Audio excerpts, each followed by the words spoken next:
Okay guys, so in this recording, we're getting to the second to last topic that we're going to do for the year, and it's finding the volume of 3D figures using cross-sections. So the first thing we're going to go ahead and do is define a cross-section. A cross-section is simply the shape that you get when you're cutting out a slice from a 3D figure. So you see here we have a cylinder. If we were to cut a section of it off, a slice, that cross-section would be a circle. In this pyramid, if we were to slice it, the cross-section that we would get would be a square. And in this figure here, it's kind of composed of cross-sections. This is more what it's going to look like for the problems we're going to be working out. You can see that the cross-sections are triangles. Okay, they're just triangles. And as you move along this curve, you'll see that the triangles change sizes. They get taller, wider, and as you come to the end here, they get smaller.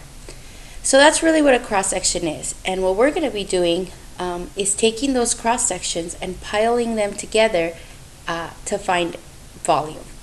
So I have one more example of a cross-section here, and it's a pear.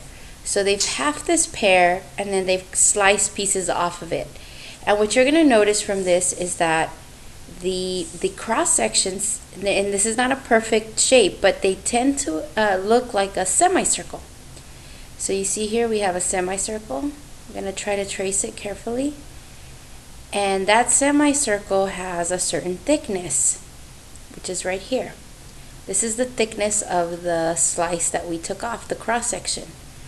And so what happens in the problems that we're going to do in this section basically is that we are going to find the volume of each cross section, and you can see here that you can continue cutting these, and we're going to take all of these cross sections and we're going to add them together, all the volumes of each cross section. We're going to add them together, and that's going to give us the total volume for the entire figure. Alright, so how are we going to do that? Well, let's start with the volume of one slice, or one cross-section, the volume of one slice. The volume of one slice is simply put, it's going to become the following. To find the volume of this slice, we simply find the area of the face. So in this case, the shape of the face is a semicircle. So we would find this area, okay? And once we know that area, and again, the formula for that, of course, would be pi r squared, which is a circle, divided by 2.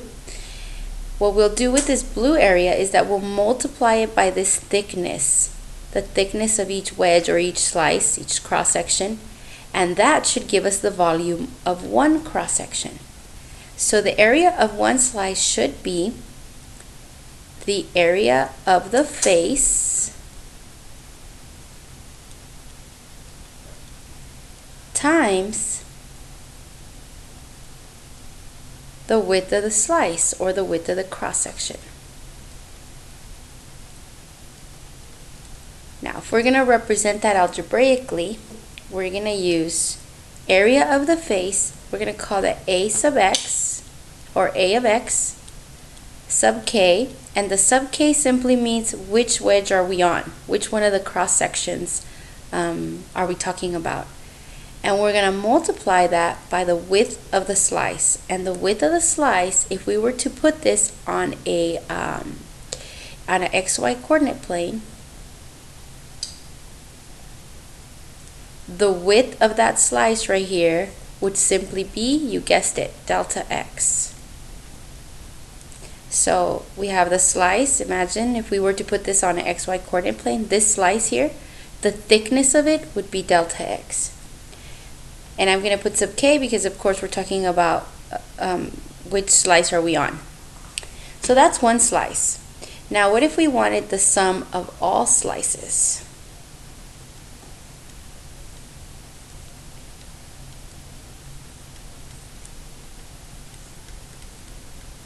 Well, if we wanted the sum of all slices, we would simply add up the area of each face times the width of each slice and add those together. So we would have this computation repeated for the number of slices or cross sections that we are going to cut out. Well, if we assume that we cut out the same width for every cross-section, and we can actually use the summation symbol that we talked about a while back. This means add up all of the computations that follow, and what we're going to do for each slice is we're going to find the area of the face, and we're going to multiply that by delta x. If we do that, we should get the volume of all slices. But you see, what happens here is as we increase the number of slices, we get more accuracy. We get closer to the true volume of this object. The more slices, the better. And again, I bet you're seeing where this is going. You actually don't want a lot of slices. You want an infinite number of slices. And so what happens is the volume is going to simply be the following. The actual volume of this figure is going to be given by the limit as n goes to infinity.